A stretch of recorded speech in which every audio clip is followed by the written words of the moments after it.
What a couple of weeks. It's been kind of a dead period for the cinema lately.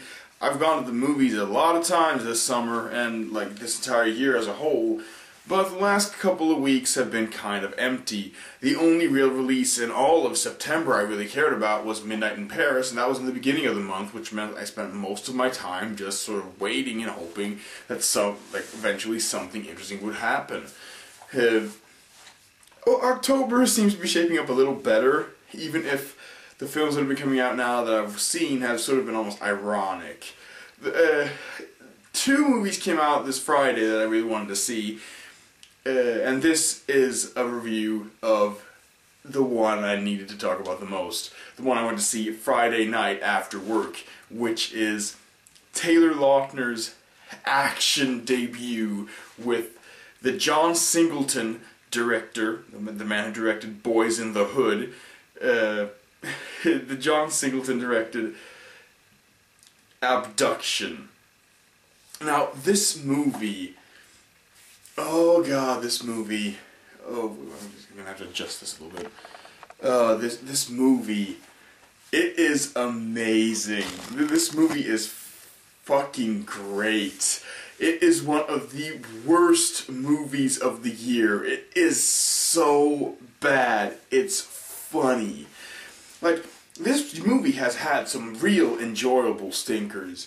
If you want to say something about Twilight, it is that even though I kind of think Twilight is almost not dangerous for the art of cinema, it is definitely not a good thing, because it does really bad things with movies. It makes people it gives companies the impression that we want stupid scripts that have love triangles that make no sense, and you don't really have to explain why people fall in love or how relationships work. The entire thing is stupid, and well, this movie borrows a lot of, at least its romance subplot, from that structure.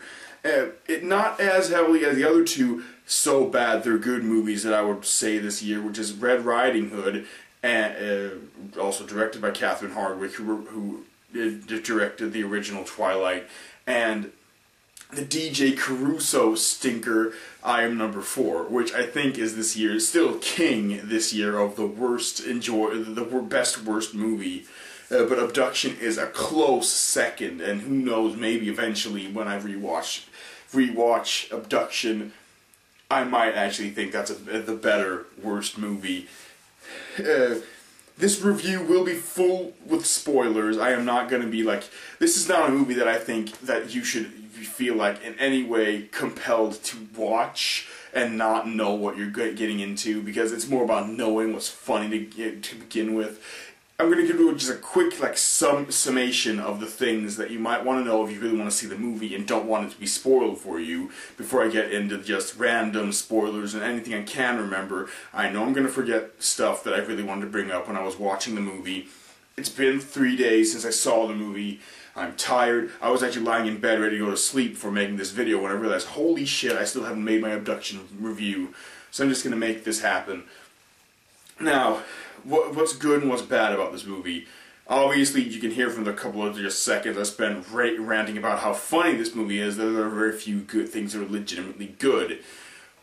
What can be said about it? Some of the camera work is not in any way new or refreshing, but okay. There's one legitimate joke which is actually meant to be a joke that's funny. Most of the humor in this movie is just the failed attempt of the screenplay, not stuff that's supposed to be legitimately funny. There's one funny line in the entire movie that's like a moment where I and a lot of the other audience members laughed, not at the movie, but with the movie. But again, that was one instance in the entire movie. Crap. I really get stumped. What else was legitimately good about this movie? Like, there's so many things in this movie are bad. The licensed music is. I remember I read a review, and I know, going into a movie biased, or having read a review where a critic that I kind of respect said that John Singleton has crappy music taste, and you know what? He's right. Like, the first thing that happens in this movie, and again, I'm not really going to get into spoilers yet, but just to make it, like, the first thing that happens in this movie is that you get to see, like, this overhead shot of, like, a car moving down a country road, and you see Taylor Lautner's character lying on the hood of the car, like in motion, like yes, so awesome, whoa, so cool, as this horrible rock song plays in the background. Now, first of all, the overall thing of lying on the hood of a car and thinking you're awesome and telling your friend in the passenger seat to just like, hey man, stretch out, high five.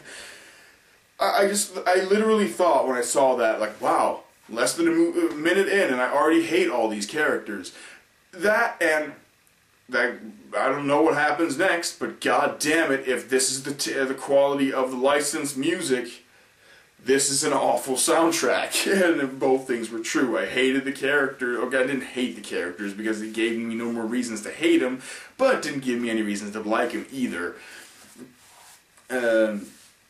But anyway, the music sucked. I'd say I like, I don't even know her name because I'm so unprepared. The girlfriend in the movie, Karen, the love interest to Taylor Lautner's Nathan, is played by whoever it is. She's the granddaughter of someone really, really famous, and I guess their parents are semi-famous too. She is the daughter in the Sandra Bullock Academy Award-winning film, The Blind Side. Of course, Academy Award-winning for Sandra Bullock.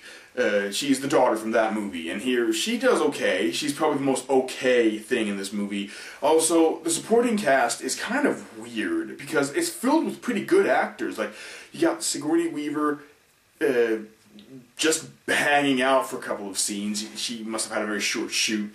You have Alfred Molina playing like the CIA agent that's trying to help/track down Taylor Lautner's Nathan. And then you have the most random one of all, which a lot of people might not even understand what I'm saying here, is Mikael Nyqvist, who is a Swedish actor who, if anyone out there in the non-Sweden land has seen, he is the guy, he is the main, like the male protagonist from the Millennium Trilogy, like Girl with a Dragon Tattoo, like Girl Who Kicked the Hornet's Nest, or whatever it's called. I don't know the English names of these movies/books, but yeah, he's the male lead from those films. And now here he plays the villain.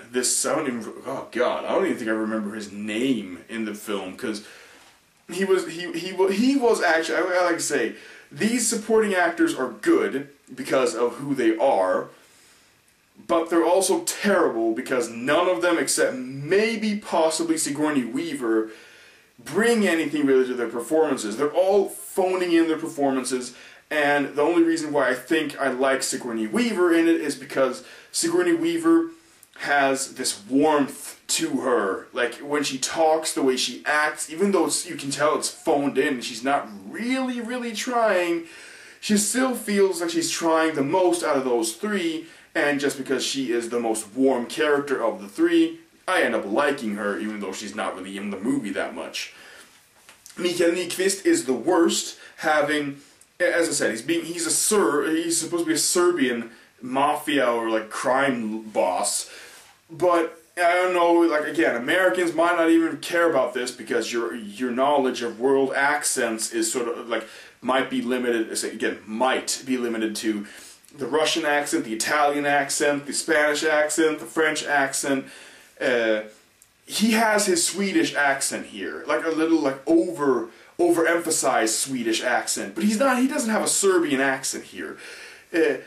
And it really annoyed me, and also his performance is, well, again, also, I guess I shouldn't really even be judging the supporting cast in this film, because they don't really have any real material to work with. For the first half of the film, again, this is not really much of a spoiler, they're trying to make Mikael Nyqvist's Serbian guy to look really threatening by not having him talk. Basically trying to pull an Ivan Drago from Rocky, where you just see him do his thing.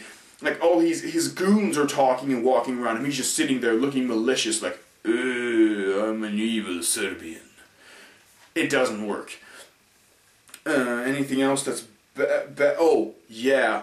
This isn't even really, again, this isn't really a spoiler either, because if you've seen the trailer for this movie, you'll know this already, is that the whole plot of this film is that this kid, Nathan, finds out that his parents he starts suspecting that his parents are not his parents. And that's the funniest thing ever, because Taylor Lautner is what, like, I don't know if he's like, he can't be full Indian, but he has Indian blood in him. He's a brown kid. He looks like a typical Hispanic kid, not, at least in like, you know, skin tone. He has olive skin, darker than this.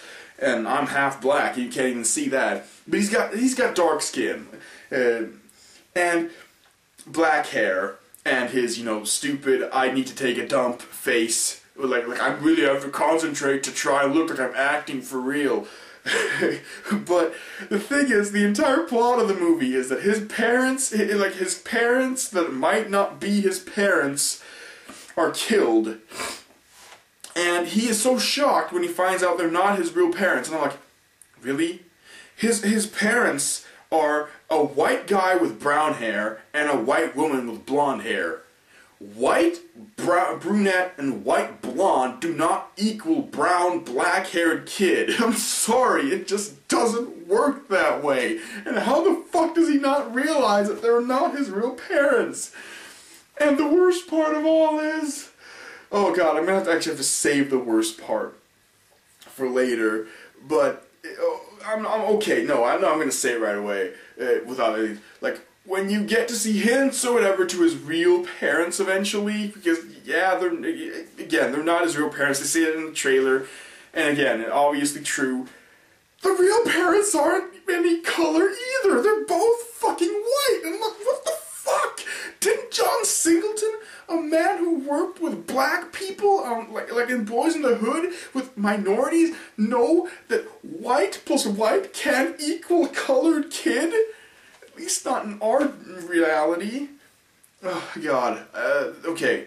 That's the end of the pros and cons. Okay, except maybe the action isn't suspenseful. The plot is stupid, the plot twists are not engaging whatsoever, the acting, especially from Taylor Lautner, is wooden and terrible. This kid has no talent. The music is terrible. The movie is unintentionally funny. I was afraid that by going to see this movie, I was going to end up in a theater filled with twitards wanting to see Taylor Lautner take off his shirt, and he does take off his shirt a lot in this movie.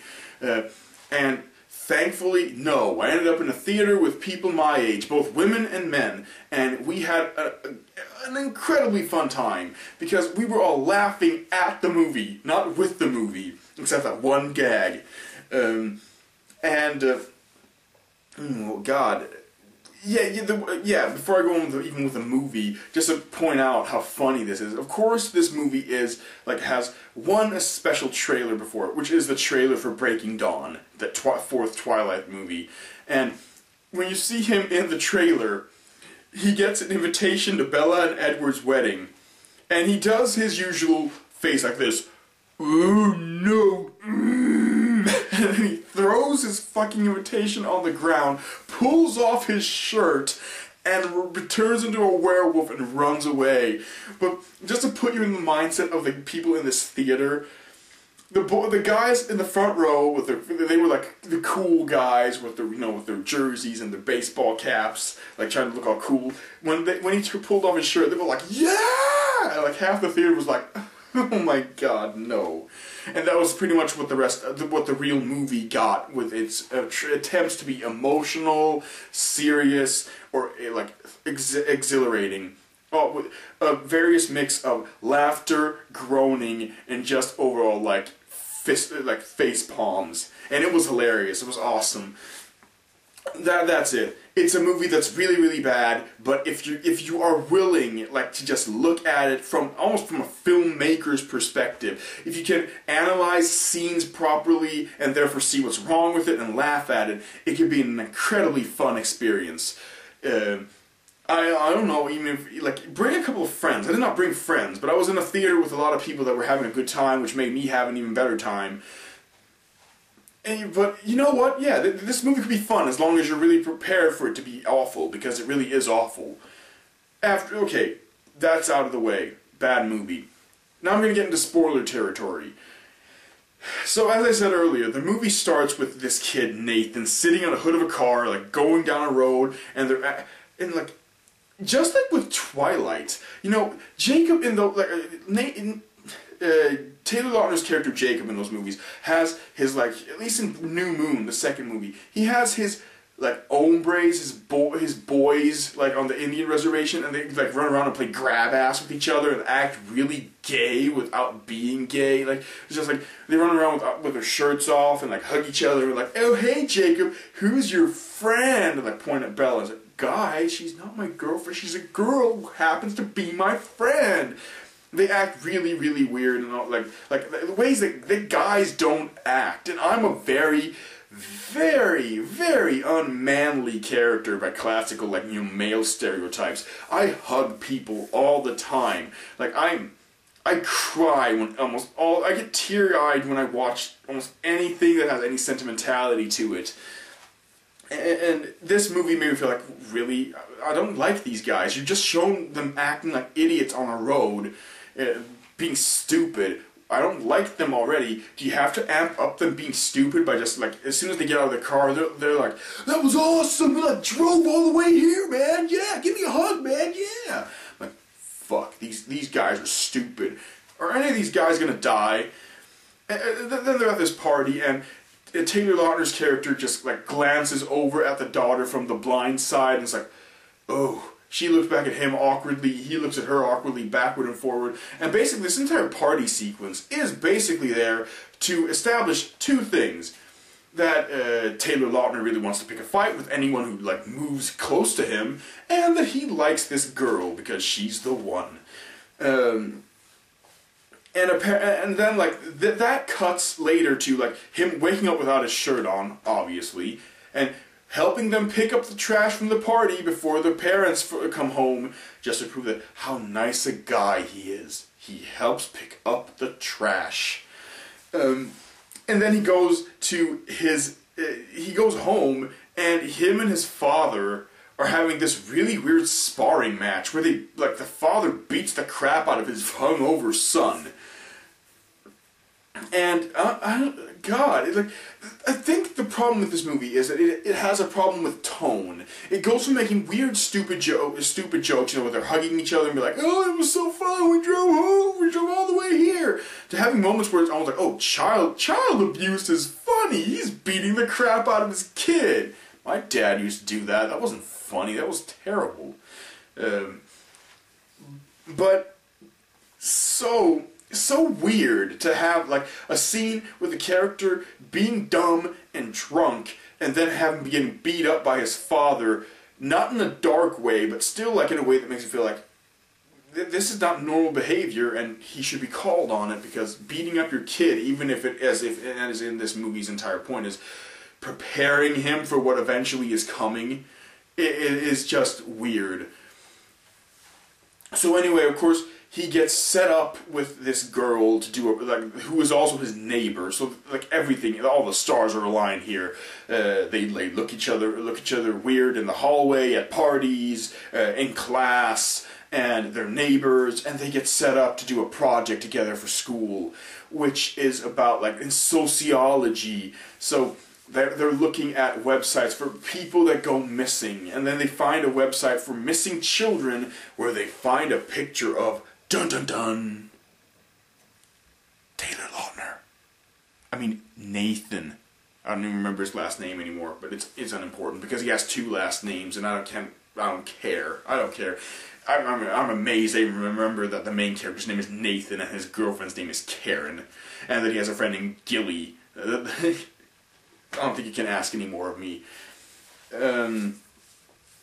So then as he starts, like, trying to figure out, he calls some numbers and shit, the Serbians find him, and the CIA find him because he contacted this website, and they immediately realize that, like, it's a trap to find him, and that's how the entire film, like, gets going. His parents get shot, and he's all like, oh my god, my parents are dead, and again, it's dark. This movie goes from stupid jokes, all of a sudden both his parents getting shot. No blood, of course, because it's PG-13. You can kill people, but blood is bad. You know, death is one thing, but blood, god damn it, color red is dangerous. This movie does not have a drop of blood, as far as maybe a little, like, blood here and there on people's scrapings and stuff, but there are a remarkable amount of people getting shot, and very, very little bodily fluids, at least the bloody stuff, and that is so stupid. But anyway, both his parents get shot, he barely escapes with Karen, and obviously her parents are out of town. Lucky, because otherwise we'd have to add an annoying "we have to save my parents" subplot to this movie. So at least we're saved from that, even though the reason why we're saved from it is contrived and stupid. So they go on the run. Sigourney Weaver, who is his psychiatrist at this point, he keeps talking about that he has these dreams where he sees this, he's lying under a bed and he sees this woman get attacked and killed, and Sigourney Weaver is all like, "Oh, we need to get rid of those memories," and he's all like, "Well, don't most psychiatrists want you to unearth your hidden, your hidden dreams and stuff like that?" And she's like, "I'm not like most psychiatrists." It's like, "Oh, you mean you're not a psychiatrist at all? You're someone sent here to check up on me?" It's so obvious what she is there for. And Alfred Molina contacts him. I'm going to go through this very quickly now, because it kind of feels like this plot is so A to B to C that you don't really need to understand. He's on the run, he doesn't trust the CIA because Sigourney Weaver says, "Don't trust the CIA, but don't trust the Serbians either, obviously. The Serbians want to kill you, the CIA, you should just not trust them, and, well, good luck, kids, you're on your own." So eventually, after being chased through forests and a lot of crap, the two end up on a trip. This is really, really, really confusing. The two decide they're going to go on the run. I don't remember where exactly they're going, but they're going somewhere. They go on a train, and on the platform there's a Serbian spy behind them in line. At this point, I think they visited Nathan's mother's grave. Again, I'm not remembering the exact order of things. I remember the plot details. I was that coherent with the movie. I did not fall asleep, but I don't remember exact order of things. But they go to visit Nathan's mother's grave and find out that there are flowers, new fresh flowers on the grave. They managed to find the name of the person who has the standing order to deliver new fresh flowers to the grave. They go to that apartment. That apartment belongs to Nathan's father. They find a gun and some other stupid shit. You know, like in every single movie where someone, gets thrown into something they're not supposed to be in. This movie is like North by Northwest, but I can't really believe I'm making that reference because North by Northwest is one of my favorite movies of all time, and this movie is fucking terrible, even if it is hilarious. But they go on this train, and they're going somewhere to do something. I don't even remember what it is. And there's this Serbian guy, or one of the guys working with the Serbians, on the train platform, is going on the train. And he's hilarious because whenever the camera rests on him, they zoom in on him, and he has glasses too, so he has this face on it, He's looking angrily right at the kids, and he does that in every single scene he's in until the actual confrontation with the kids, and it's hilarious. First when he's standing on the platform, then he's looking at them in the train, and he's standing inside a room, a compartment, and he's standing in the glass frame, and you can see as they walk past how he's standing there in the glass frame with the exact same face, "Ooh, I hate you." It's hilarious. But my problem with this scene also, why the entire action with this movie is so... Oh crap, I forgot to mention one thing about the apartment. They find a cell phone which has a list with a bunch of names on it. That's the entire driving plot of the movie, is that Nathan finds this cell phone that belongs to his father that has a list of 25 names. He doesn't know what the 25 names mean, who the people are because it's decrypted, but the bad guys want this phone, the CIA want this phone, and Sigourney Weaver has told them, and they think she's dead at this point. Obviously she's not because we don't see her die. The CIA have warned him, Sigourney Weaver has warned him not to trust anyone with this phone, except for, the guy whose apartment they're in, and one other person. So he keeps his damn phone on him, and that's what the bad guys want, because they immediately find out that he has the phone, and the CIA find out that he has the phone. Everyone finds out that he has the phone, and they're trying to chase him and get that stupid phone. But the problem is that because everyone wants this goddamn phone, they're not going to kill him until they get the phone. Or like, at all, it doesn't seem. They just want the fucking phone. It doesn't even really feel like anyone wants to, or like really is going out of the way to kill this kid. When they're on the train, that's when Nathan and Karen have their big moment and they start making out Twilight style. And I'm like, are these kids gonna start having sex? Because they really start getting a little rough, like you know, really intense with each other. But of course, halfway through it, when it's really not getting interesting, it's always awkward because Taylor Lautner and this girl from The Blind Side don't seem to have any real chemistry with each other. All of a sudden, it's like the director said, "Okay, that's as far as we can go. Cut it." And she's like, "I'm hungry. I'm gonna go get us some food." And she goes to the food wagon or whatever you call it on a train. I don't know. I don't travel by train, and I haven't lived in the United States for 18 years, so I don't really have a whole lot of train experience or train knowledge. Frankly, that I can even say compartment is something you should be really impressed by. She goes to get food, and on the way back, of course, evil Max Shitface attacks her, and he pulls her to the ground in an empty compartment and pulls out his gun. He's like, "I'll shoot you if you don't tell me which compartment he's in." And then he goes to the compartment, and he's obviously like handcuffed her or something. And then he goes to the compartment to find Taylor Lautner, and Taylor Lautner has gone to find her because he's all like, "Ooh, this is taking an awful long time. I'm gonna go see where she is." And so he goes to find her, and the stupid fucking idiot Serbian guy goes to find him, and they meet like halfway or something and start fighting in his compartment eventually. But the thing is, Taylor Lautner like closes the door, and they look through each other at each other through the glass. And at this point, my first thought is, Serbian guy, pull out your gun and shoot him in the face. And then I realized, oh wait, they're not going to shoot him in the face. And I don't know if it was because of just the overall just they wanted to drag out the action sequence, or it was they didn't want to kill him. But it was just dumb. It felt so stupid. Why didn't they want to kill him? Like shoot him in the foot. Shoot the glass with your gun. You have a goddamn gun. My battery is dying on this camera, so I'm going to have to pause this. I'm not even going to keep on going now, I don't think. But yeah, we're at the train part, and I'm going to keep on going with this. So yeah, there will be. I will try to splice these two together, just so this. I shouldn't even really be talking because that's just going to make this transition even more awkward. Back. So yeah, this entire action sequence has no tension because this guy who has a gun has established that he was willing to shoot the girlfriend, doesn't pull the gun on the kid, and therefore it doesn't feel like they're going to, there's no mortal peril for the main character, whom I already have no feelings for, and therefore don't care about to begin with. But even the fact that he won't be killed, or at least the enemy doesn't show his one weapon he can kill the kid with, makes it feel even more worthless. And I'm not having a hard time even really remembering what happens after that. There's so much running around and so much unimportant shit that happens. I gotta say, Mikael Nyqvist, his character is so, just so paper thin.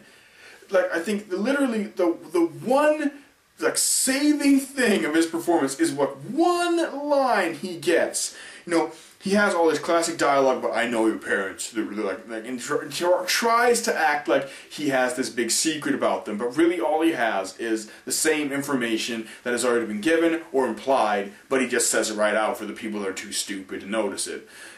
But there's at one point where he's sitting in a car and talking to Nathan on a phone. He's all like, "Nathan, I know that you have what I want, and if you do not give it to me, I will kill every single friend you have on Facebook."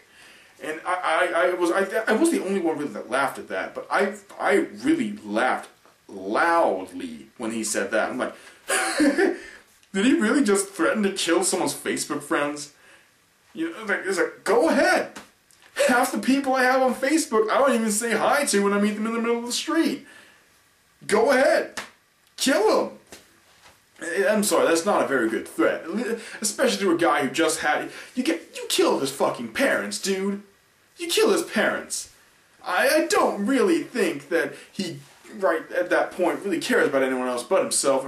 And then again, he does directly afterwards say, especially that one Facebook friend you have with you right now, or something like that.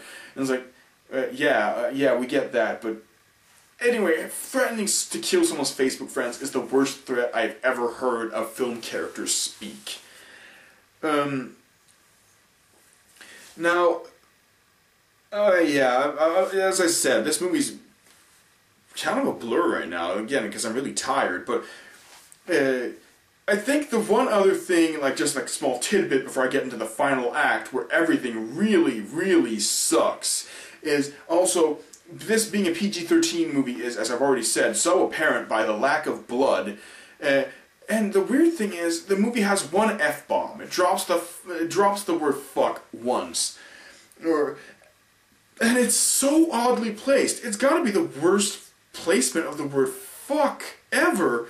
And I just, so put it like this. Super 8 was also a PG-13 movie, I'm pretty sure, and it had one fuck. And that fuck was when the stoner character Donnie came in and just said, "Oh, you geeks are alive?"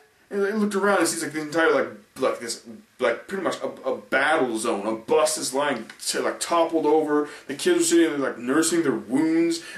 He's like, "What the fuck?" That's a great use of the word fuck. A perfect place to have it. You have a character who's an idiot, stoner saying it, and what he's saying it about is a pretty to use the word, a pretty fucked up scene to just come by when you're driving by with your car. In this movie, there's some point where Alfred Molina, I don't even remember what the context is, directly what he's seeing, but there's something about Taylor Lautner's character, how he's escaped them, or he's left some message or something, and Alfred Molina's response to it is, he's Martin's fucking kid. Because Martin is his real father, and he's all like, well, he's Martin's fucking kid, alright. And I'm like, why did you have to use the word fuck there? It didn't even emphasize what you were saying. It's really saying, he's Martin's fucking kid, better than saying, he's Martin's kid, alright. It was the worst use of the word fuck. You have 2 or 3 fucks at the most. You use it once, and you use it like that? No. I gotta wrap this up before I go crazy or fall asleep standing up. But anyway, eventually, Taylor Lautner and his girlfriend... Oh crap, that was the one thing I wanted to mention with the train ride that I forgot.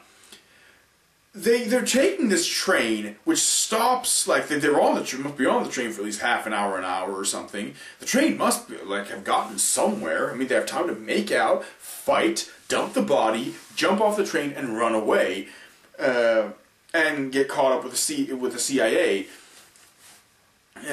But then they're going to use fake. Then they eventually decide they are going to meet up with the villain and give him the goddamn list, because giving him the goddamn list, or at least pretending to give him the list, is the best way to get a quick end of the situation and end the movie's misery. But all of a sudden, the way they fix that is by calling up the black friend that Nathan has, Gilly, or Gilly, one of the guys from the car, I think the guy driving the car in the beginning of the movie, who we've established sells fake IDs, and does the best fake IDs, and I think they're in Pennsylvania. And, well, that's... How did they get back to the city? They were on a train that was going a very fast speed, and they must have gotten so far away. I guess the CIA just flew them back, but it feels like and again, I'm not even sure I'm remembering it in the right order, but either way, it just feels like whatever's happened, was like completely pointless because they still end up back where they were. So what they do is, like at the beginning of the movie, again, establishing stuff that really did not even need to be established. It's like, I got 3 tickets to the first Pirates game of the season, and Gilly's so happy about that. And basically, Taylor Lautner's character is going to meet up with the bad Serbian guy and give him the phone at the friggin' baseball game. And then of course the CIA get called in, and Nathan's father is there too, and through this entire thing, Nathan has trust issues with his daddy, and he chooses to go at it with a Serbian guy by himself rather than trust his father, who, the one thing we know about is that he is a highly trained government agent who can kick all kinds of ass. But he's like, I can't trust you. Yeah, you never haven't been in my life for the last 16 years. Why should I care about you? I'm doing this my own way. It's like, yes, you know what? Then you deserve to get killed, kid. But what happens is, anyway, so Gilly has somehow been in the stadium beforehand and placed a Magnum revolver inside a sports cup underneath Nathan's seat.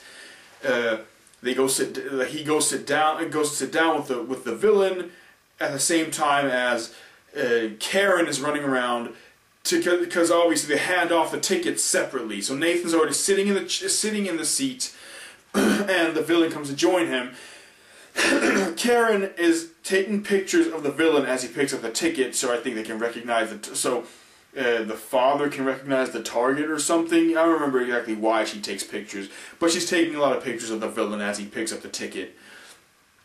And so they go sit down and they talk, and basically Mikael Nyqvist's character says all this crap about his parents, both the real one and his fake ones. He tries to piss off this kid, and eventually manages to outsmart Taylor Lautner and get the gun first. And here is the biggest problem with this entire film, which is that exactly after this, Taylor Lautner just busts into a run, gets in their diversion, starts running out of the stadium, and runs away from this gunman as his father at the same time has told him on the phone, I'm here, Nathan, trust me, I will fix everything. So they're setting it up so that he's going to lead the Serbian out of the stadium so his father can finish him off. Which sounds really lame because, well, gee, that just makes it feel like our main character, although underage, is not even competent enough to outsmart the bad guy, because that is not outsmarting. Running away is not outsmarting anyone. That's just letting other people take care of your problems, which is okay in real life, but it's not an interesting climax to a movie. But he runs out of this damn stadium, and if you see the poster for this movie, I think that, like most posters at least, for this movie, that just shows how wrong and how stupid this movie is. It shows Taylor Lautner standing on a slanted glass roof, kind of like from a Jackie Chan. I don't know which Jackie Chan movie it is, but Jackie Chan sliding down a building made out of glass, and he's flailing around trying to get a hold before he falls to his death. It's like that, only he's standing there badass and he's holding a gun, and glass is shining and sparks are flying, and for some reason on the back of the poster the buildings are coming out from behind. So basically it's God, I'm trying to make a good friggin' I could never. It's like one of those weird steps, like stair puzzles that is impossible. It's one of those where the buildings are coming out from behind him, as if he's standing and looking up, but at the same time he's still standing right. The angles are incredibly impossible. And halfway through the movie, I realize how incompetent our main lead is, except for luckily running away, and not even running away and being lucky as Harry Potter is sometimes, where it feels like he still has some sort of skill, at least in his reflexes. This kid just feels like he's really, really lucky, and also has the benefit from being able to kick people's asses because his father has been beating him up and letting him try to beat up his father for several years. But he feels like an idiot. he feels like an idiot, and I think that's the worst thing you can say about a character in a movie, is that he feels like an idiot, and he can only run away or fight because he can only punch people or run. Those are his only two options. And the climax really sucks, because I was halfway through the movie I was wondering, when is this idiot ever going to get to the point where he actually carries a gun and is cool and slides down glass? And you get to find out where the glass is that it's a glass covered like staircase in the side of the stadium.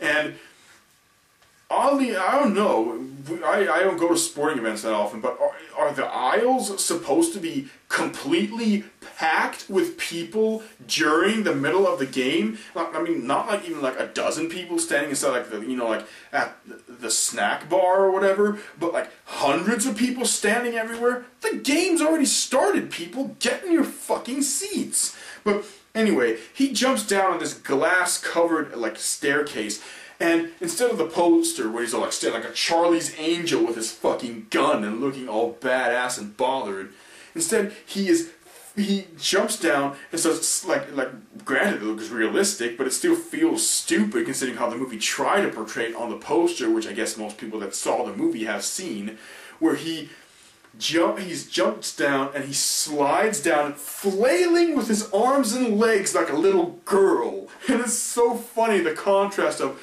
cool guy with gun and just like, help me, glass. And then he falls off, like he jumps down, like sprains or breaks some leg in his like some bone in his leg, and he limps away from the bad guy, gets out into the friggin' parking lot, which the bad guy catches up with him, stands like you know, like Sugar or Honey, you know, one of those blaxploitation women with the big afro. It's like, freeze, Sugar. He's like, you're not as good as your father, Nathan. And he's going to shoot him with his Magnum revolver. We're standing there, and then Taylor Lautner says something like, really? And then you like see the flash of like the gun, like the scope, and like in a parking complex on the other side of the street, and then the Serbian gets shot.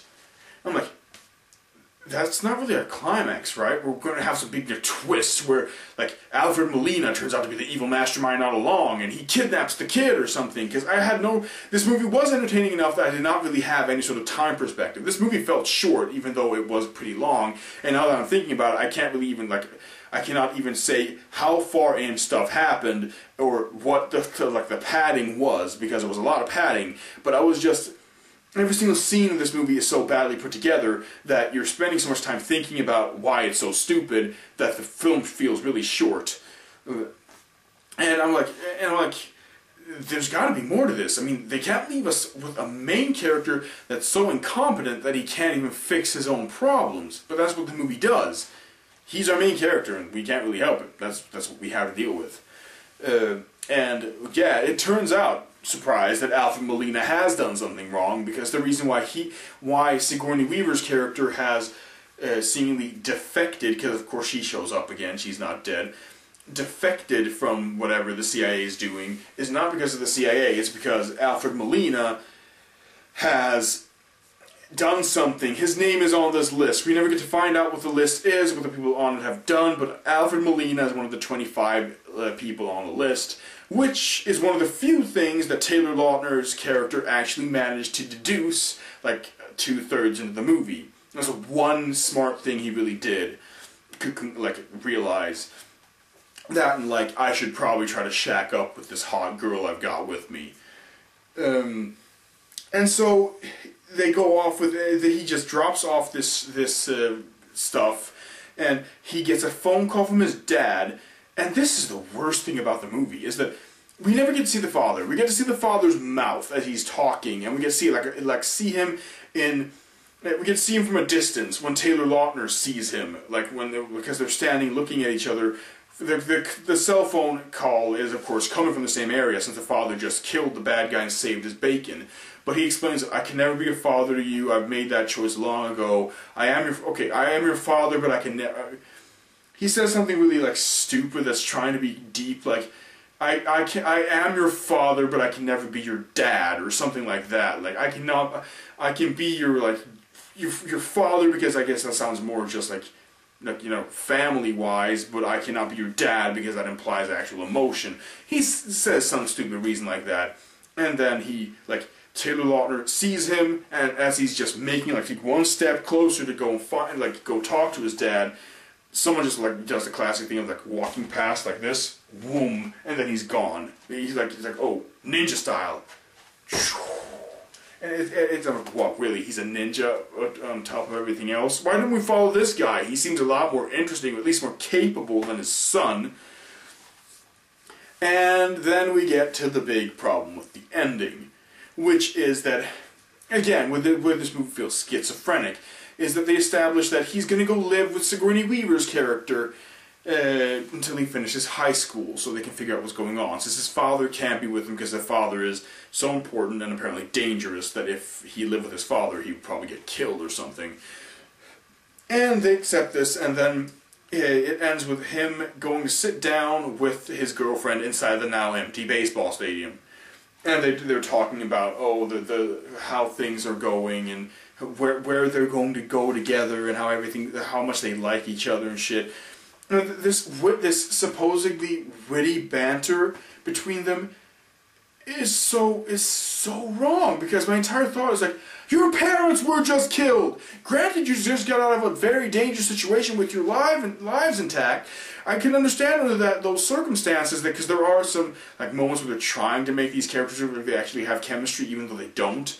In the middle of it, and I can understand that. If my parents were killed, and I ended up with a really, really cute girl on this fucking crazy suicide mission, chances are there would be moments where we'd be laughing and having fun, just because of the fact that the entire situation would be so traumatic that you wouldn't know how to react, and therefore would flip-flop between going crazy and laughing at it because it just feels like a messed up situation that feels like a dream.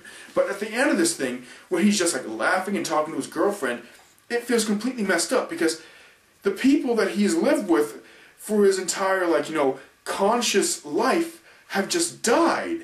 The woman who, granted, was not his real mother, but legitimately cried when he pushed her away when finding out that they lied to him all those years, has just been murdered. And he's sitting there laughing with his girlfriend less than, like, what, 24 to 36 hours later?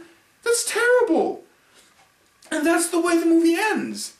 So, and I guess that's all I should say. It's a terrible movie with a schizophrenic plot. It doesn't know if it's supposed to be funny or dead right serious. It's like it tries to be a mixture of North by Northwest and Jason Bourne, with teen sexy flair thrown in, and it has none of it what it sets out to do. It's not thrilling.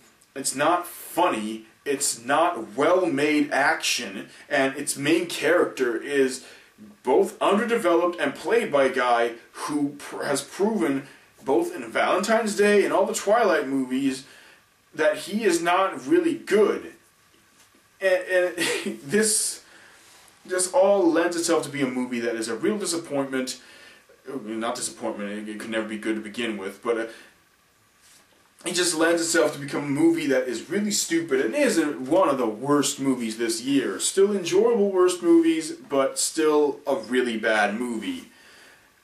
So yeah, that's all I really need to say. I think I've said quite a lot anyway about this movie. I think I probably almost remembered more than I thought I would for this. So yeah, thanks for listening. And maybe I will try to post a review of Straw Dogs also, a movie I saw today, which I was pleasantly surprised by. So yeah, that's it. Talk to you guys later. I'm going to go to bed now.